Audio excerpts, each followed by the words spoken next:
रघुपति राघव राजा राम, पतित पावन सीताराम। सीताराम सीताराम, भज प्यारे मन सीताराम। सीताराम सीताराम, भज प्यारे मन सीताराम। रघुपति राघव राजा राम, पतित पावन सीताराम। रघुपति राघव राजा राम, पतित पावन सीताराम। सीताराम सीताराम, भज प्यारे मन सीताराम।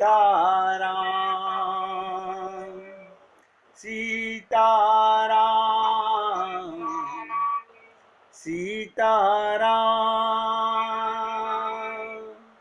भज प्यारे मन सीताराम।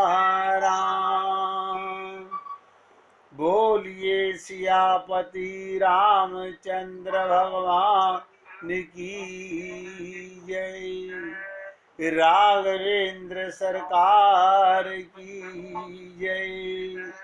जय जय श्री राधे। जय जय राधे। सभी भक्तों से निवेदन, बहुत एकाग्रचित होकर के सत्संग के प्रत्येक शब्द का हृदयंगम करने का प्रयत्न करें। एक भक्ता ने पूछा कि आप कई बार सुमिरन कराते हो कि सुमिरन कर ले मना, छिन छिन राधा रमना। उन्होंने कहा समझ तो आता है, लेकिन आप इसकी व्याख्या करके हमें थोड़ा सा और डिटेल में समझाइएगा। पूछा एक भक्त ने, लाभ सबको मिलने वाला है। आप सबको लगता होगा कि हमें तो पता है कि सुमिरन कर ले मना, छिन छिन राधा रमना। लेकिन अनभिज्ञ हैं इस बात से, हम बिल्कुल अनभिज्ञ हैं। सुमिरन, सुमिरन का मतलब क्या होता है? सदा भगवान का ध्यान बना रहे, छिन छिन हर सांस में।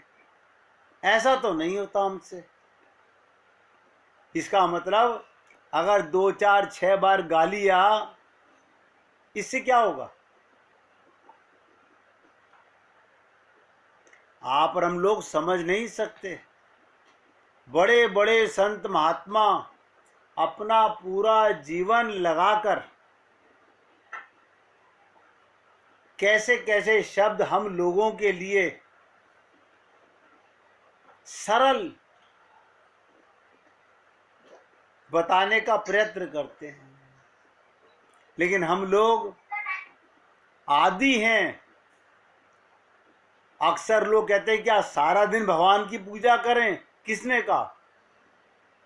हमने तो कभी नहीं कहा कि आप सारा दिन भगवान की पूजा करो। आप अपने आप को कभी भूलते हो?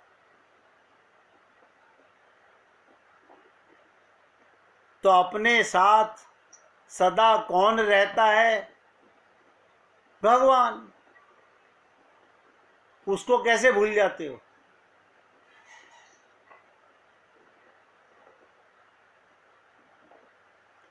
हमारे गुरुदेव का ये बनाया हुआ दोहा ध्यान दीजिएगा, सुमिरन कर ले मना।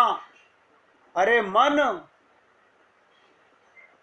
ये तो कहते कहते हमको ही 18 वर्ष हो गए कि प्रत्येक कर्म का कर्ता मन होता है। आपको लगता होगा हाथ पैर कोई काम करते हैं ना, बिना मन के हाथ पैर भी कुछ नहीं करते।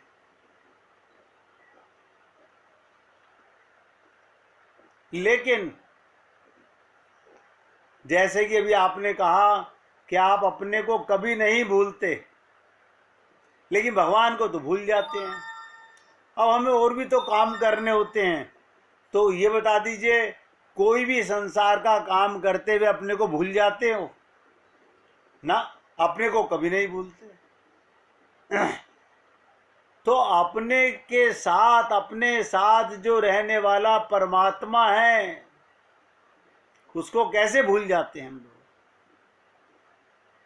छिन छिन, छिन छिन का मतलब होता है वो सांस पाप के लिए है जिस सांस में भगवान का सुमिरन नहीं हो रहा, उसकी याद नहीं है, उसका ध्यान नहीं है, उतना पल हम पाप करते हैं। आपको ऐसा लगेगा कि संत महात्मा कहाँ से खोजते होंगे ये बातें। गीता का सब लोग नोट करें, गीता के 8वें अध्याय का 14वां श्लोक। गीता के 8वें अध्याय का 14वां श्लोक भगवान श्री कृष्ण अर्जुन के माध्यम से हम सब जीवों को अपनी प्राप्ति का सबसे सरल मार्ग बता रहे हैं। क्या कहते हैं भगवान श्री कृष्ण? अनन्य चेता,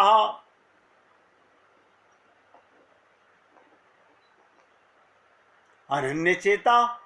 आप कहीं हमें संस्कृत तो आती नहीं है तो सुन लीजिए। हे पार्थ, हे अर्जुन, हे जीव, हे मनुष्य, जो अनन्य चित्त वाला पुरुष, अनन्य चेता का मतलब जिसका चित्त केवल मुझ में लगा हुआ है,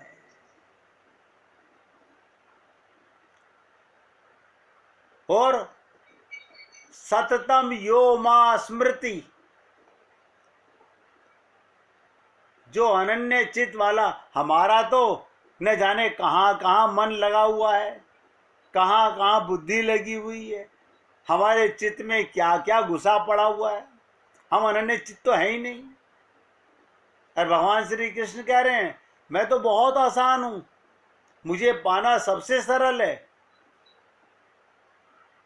हे पार्थ, जो अनन्य चित्त वाला पुरुष मेरा स्मरण करता है, जिसका मन केवल मेरा स्मरण करता है। अब आप कहेंगे मेरा माने क्या? भगवान ने क्या कहा मेरा माने? मैंने अनेक बार आप लोगों से निवेदन किया, भगवान का मतलब भगवान का नाम, भगवान के गुण, भगवान की लीला, भगवान के धाम, भगवान के भक्त, भगवान के संत, इन सब को मेरा कहा जाता है।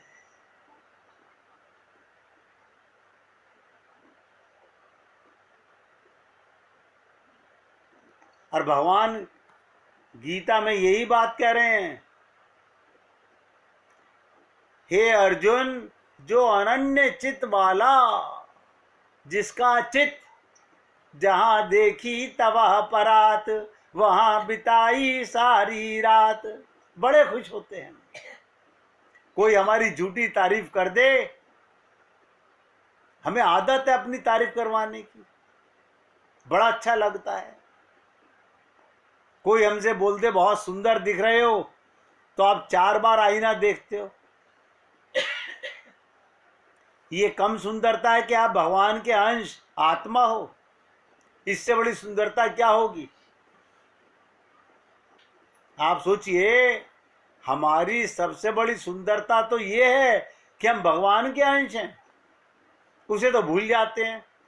ये चमड़ा पंचमहाभूत का, इसमें पागल बने रहते हैं।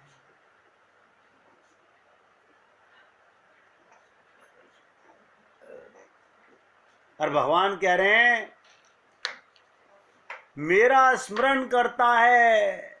यही हमारे गुरुदेव ने कहा, सुमिरन कर ले मना। और भगवान क्या कहते हैं? तस्याम सुलभा, उस नित्य युक्त योगी के लिए मैं सुलभ हूं।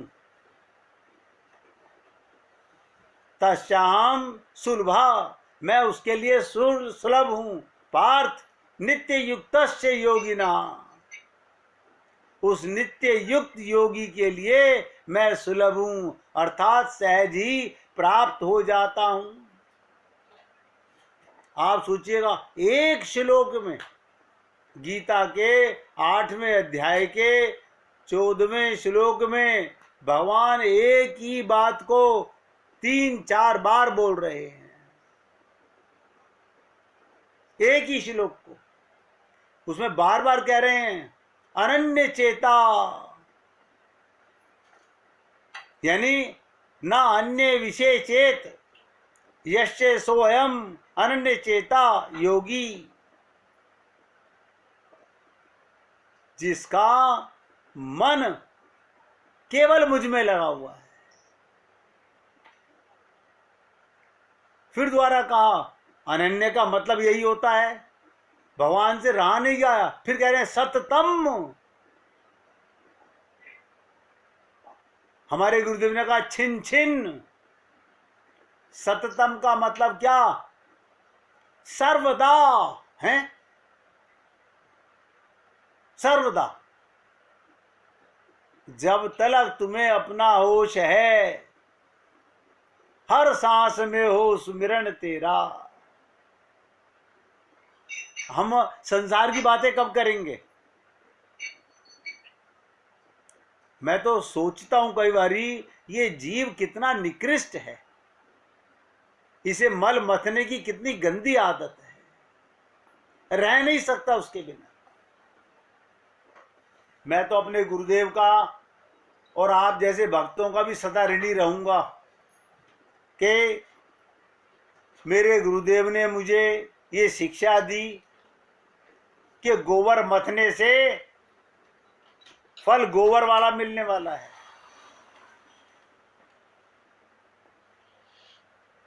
मैंने आपसे यहां तक कहा, इससे ज्यादा खुल करके आप सब विवाहित हैं, सब परिवार में रहते हैं, सब जानते हैं। भगवान यहां तक कहते हैं कि गोपियां अपने पति के साथ संभोग रत होते हुए भी भगवान का ध्यान करती थी। इसे कहते हैं सततम।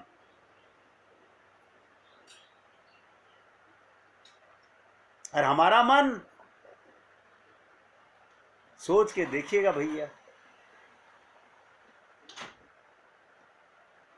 तो भगवान ने अनन्य चेत का मतलब भी यही है, जिसका चित्त अन्य कहीं नहीं है, भगवान में है। और सततम सर्वदा, ये माँ यानी परमेश्वर में स्मृति नित्या। फिर द्वारा कह रहे हैं सततम इति, कि जो मेरा स्मरण करे।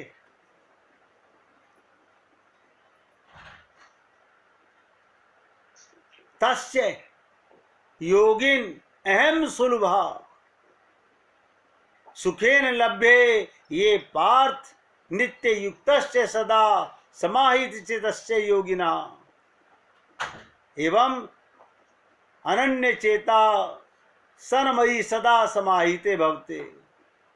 बहुत ध्यान से सुनिएगा।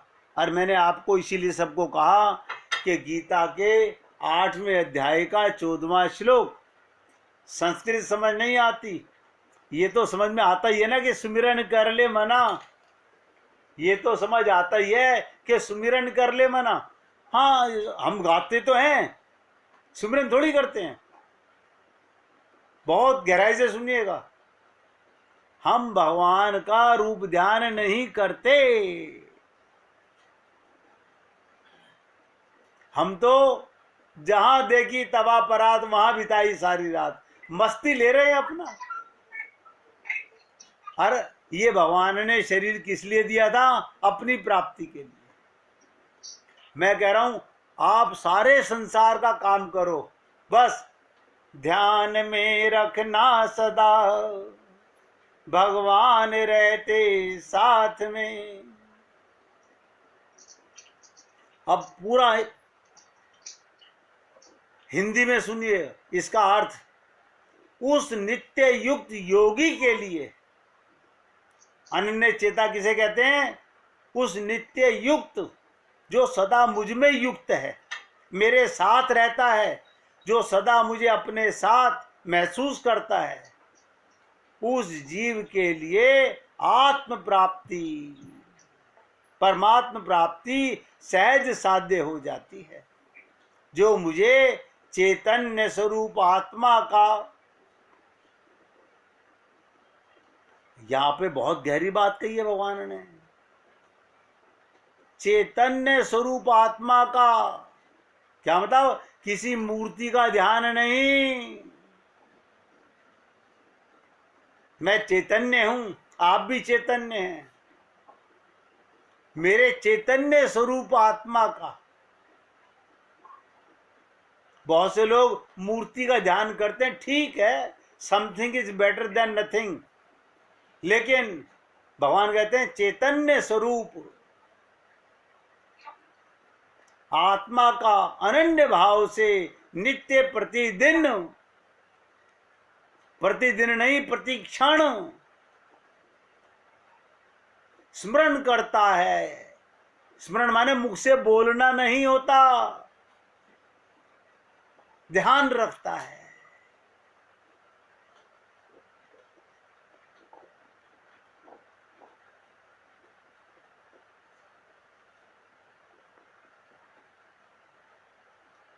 भगवान कहते हैं उनके लिए मैं बिल्कुल सुलभ हूं,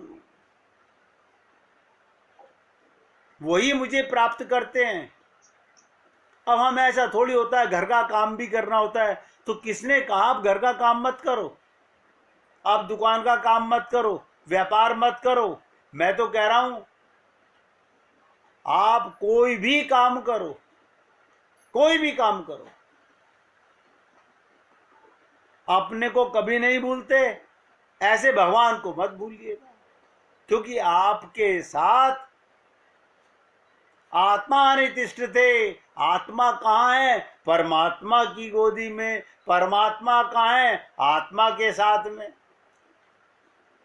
पहली बात तो अभी तक हम लोगों को अपना ही अनुभव नहीं रहता आत्मा है।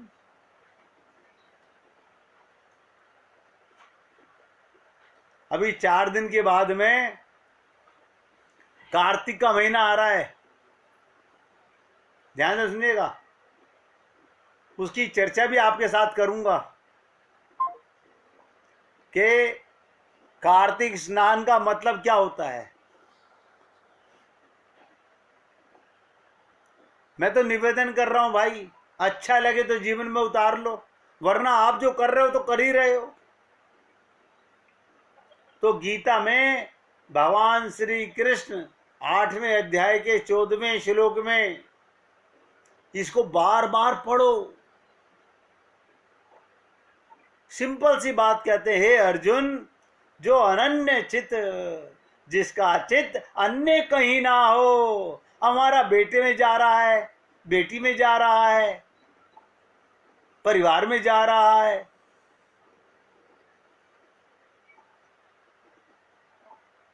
उनका काम करो, चित्त भगवान में रखो। ऐसा जीव मेरा स्मरण करता है, और जो स्मरण करता है उस नित्य युक्त योगी को मैं सुलभ हूं। उसे कुछ नहीं करना पड़ता। न माला जपू न हर भजू, न माला जपू न हर भजू, मुख से नहीं बोलता। न मुख से कहूं मैं राम, अरे राम सदा मुझको जपे, मैं करता विश्राम। आप और हम लोग मन चंचल है। जैसे मन को एक चीज खाते खाते उबकाई आने लगती है, बस अब नहीं खाया जा रहा, अब मन नहीं कर रहा। आप अपना ध्यान करना छोड़ दो ना, मन नहीं कर रहा अपनी बात करने का, अपने को देखने का, अपने बारे में सोचने का। अपने से तो कभी नफरत नहीं हुई।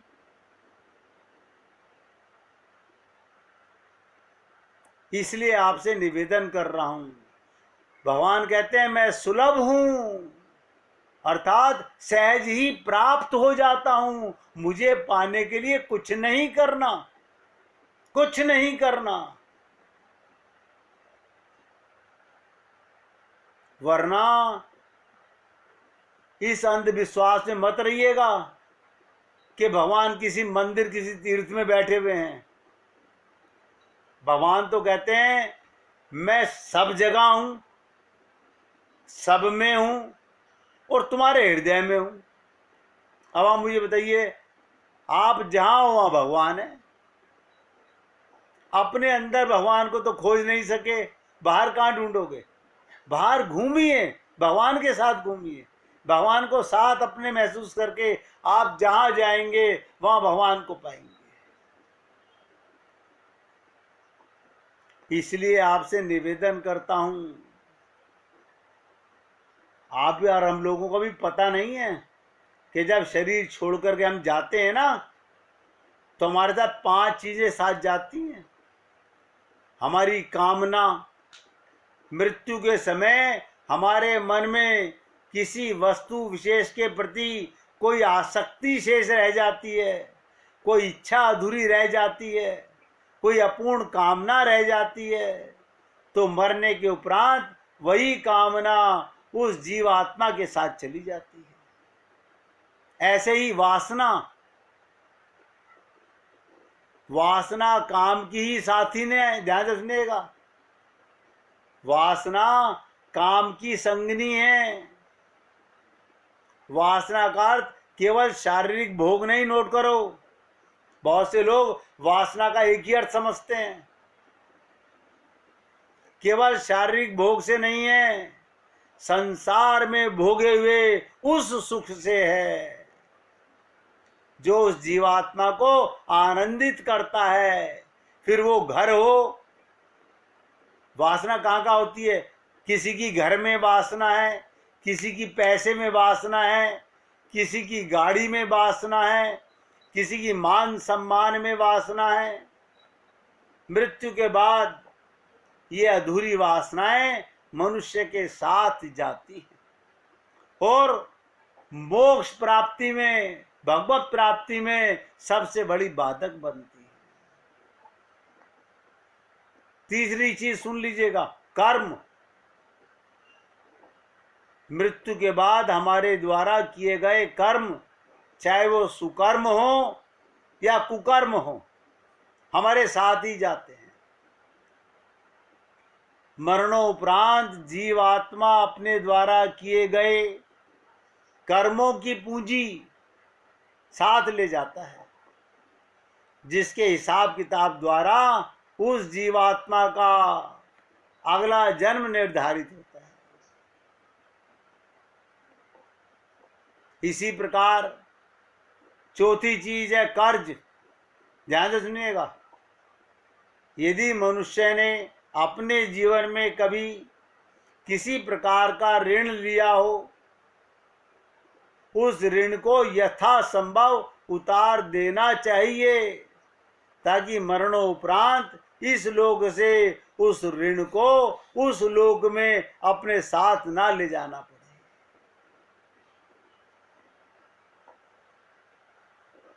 पांचवी चीज, पुण्य।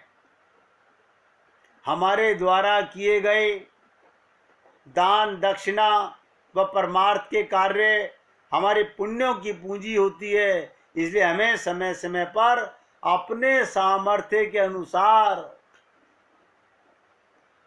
दान, परमार्थ, परोपकार अवश्य करना चाहिए। इन 5 वस्तुओं से ही मनुष्य को इस मृत्यु लोक को छोड़कर परलोक जाने पर उस लोक अथवा अगले जन्म की प्रक्रिया चयन की जाती है। और मैं कहता हूं, जिसने भगवान का सुमिरन करना शुरू कर दिया, उसे फिर कुछ करने की आवश्यकता नहीं। उसके साथ भगवान का ध्यान, भगवान का लोक मिलता है, परम पद की प्राप्ति होती है। आपके हाथ में। हमारा मन भटकाव में बड़ा खुश होता है। हमारे को झूठी सच्ची बातें बड़ी अच्छी लगती हैं। और मैंने आपको कहा ना, हम सब में कमी है, हमें अपनी तारीफ बहुत अच्छी लगती है। हम सबको अपनी तारीफ बहुत अच्छी लगती है। कोई हमारी तारीफ कर दे, हम फूले नहीं समाते। किस चीज की तारीफ? भगवत प्रेम की? ना ना, ये पंच महाभूतों के शरीर की, इन्हीं के पीछे हम पागल हुए। जो है नहीं उसका ये हाल है। इसीलिए कहते हैं अमृत वचन सुनिएगा। जप ध्यान की सभी साधनाओं में जरूरत है। सुमिरन करने की कोई साधना कर रहे हैं आप, चाहे ज्ञान मार्ग हो, चाहे योग मार्ग हो, चाहे भक्ति का मार्ग हो, और भगवान सरल शब्दों में समझ लीजिएगा। भगवान कहते हैं, तू मेरे में मन लगा दे, मन मेरे में लगा दे। और हमारा मन संसार में लगा हुआ है, लगा हुआ है। तो कोई बात नहीं, हटाओ और लगाओ, हटाओ और लगाओ। सबको हटाना और लगाना आता है। और स्त्रियां तो सबसे ज्यादा इस चीज की अनभिज्ञ होती हैं। उन्होंने पियर से मन हटा के ससुराल में लाया हुआ होता है। उनको इस बात का बहुत बड़ा एहसास होना चाहिए। जैसे व्यापारी का हर जगह उसे अपना 2 पैसे का लाभ नजर आता है। और भगवान ने तो सरल शब्दों में कहा, तू मेरे में मन लगा दे, हटा मत। ध्यान से सुनो, लगा दे का मतलब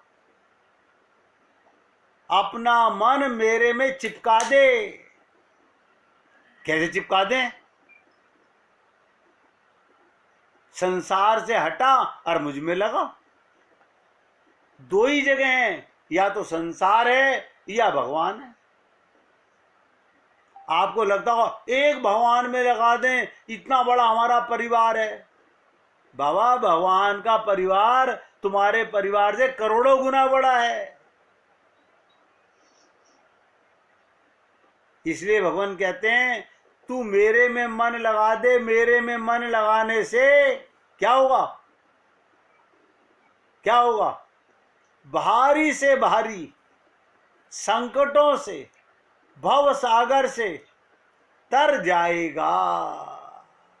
इसका ठेका भगवान स्वयं लेते हैं। लेकिन हम लोग ये बातें सोचते भी नहीं है, करना तो बहुत दूर की बात है। मैं तो कहता हूं इस मुख से कुछ भी बोलने से पहले सोच तो लो, क्या ये मेरे भगवान के निमित्त है? बस इतनी सी बात सोच लो। आप इसके बाद ये बात ध्यान में करके, क्या ये मैं भगवान की चर्चा कर रहा हूं, किसी भक्त की चर्चा कर रहा हूं, किसी संत की चर्चा कर रहा हूं, क्या भगवान के गुण हैं या भगवान की लीला है? बस इतनी सी बात है। अब हमें आधा मजा आता है, हमें अंदर चित्त में गोबर है तो मुख से क्या निकलेगा? अगर मन में संसार है, इसी को कहते हैं मन में रहती दुनियादारी और बगुला सा ध्यान लगाते हैं। तो जिस गोपी ने पूछा हमसे कि सुमिरन कर ले मना, छिन छिन राधा रमना, उस जरासी सी बात के लिए हमने आपके सामने इतनी लंबी व्याख्या करने का प्रयत्न किया कि जिससे सबको अपना कल्याण। ये मत कहना हमने तो बहुत चाहा भगवान को, भगवान नहीं मिले। हमारी चाहत में कमी रही होगी। हमने चाह के दुकान खोल रखी है, तू भी ले जा, तू भी ले जा, तू भी ले जा। याद रखना, बहुत गहरी बात बताने जा रहा हूं। हमारे सच्चे हितैषी, हितैषी माने तो समझते हो ना, हमारे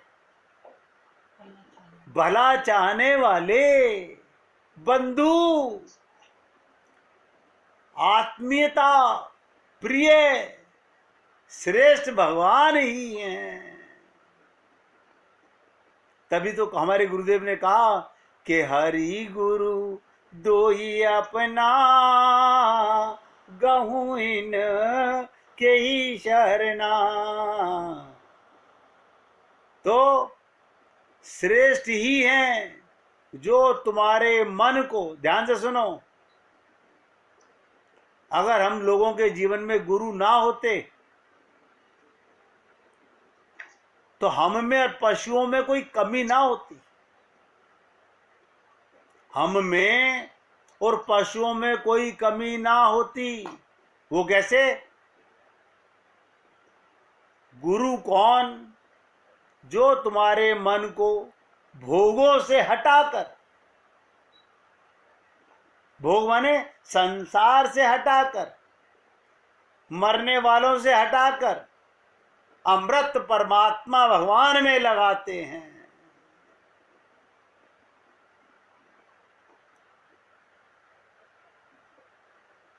विषयों के प्रलोभन से,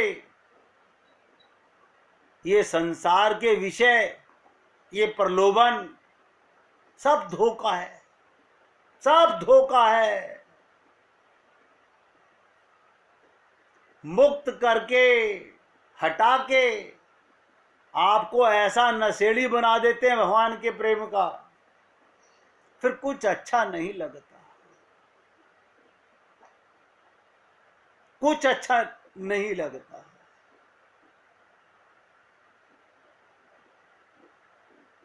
प्रलोभन से,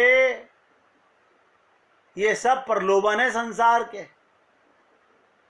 मुक्त करके भगवान के चरणों में तुम्हारी आसक्ति बढ़ा देते हैं। उठते के साथ ही मन भगवान में जा रहा है, गुरु में जा रहा है, बस आपका कल्याण सुनिश्चित होगा। शरीर दुकान पे जा रहा है, शरीर व्यापार कारखाने में जा रहा है, लेकिन मन नहीं जा रहा। मन गुरु और भगवान में जा रहा है। और ध्यान से सुनिएगा, गुरु क्या क्या करते हैं। भोगों में लगाकर राग द्वेष बढ़ाने वाले लोग, बहुत ध्यान से सुनिएगा, संसार के भोगों में लगाकर राग द्वेष बढ़ाने वाले लोग, ये जो दोस्त बने हैं तेरे, इनकी फितरत से तू बेखबर है। ये क्या है? भोगों में लगाकर राग द्वेष बढ़ाने वाले लोग। बुरा मत मानिएगा, चाहे वो घर के हों, चाहे बाहर के हों, चाहे नेता हों, चाहे अधिकारी हों, चाहे मिनिस्टर हो, चाहे गवर्नर हो,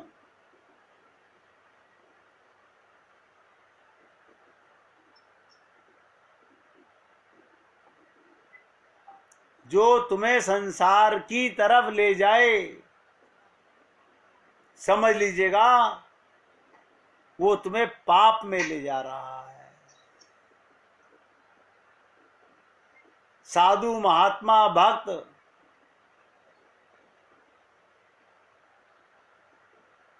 जो भगवान में लगाए, भगवान की लीला में लगाए, भगवान के नाम में लगाए, वही सावधान, वही साधना, वही परम मार्ग का कार्य है।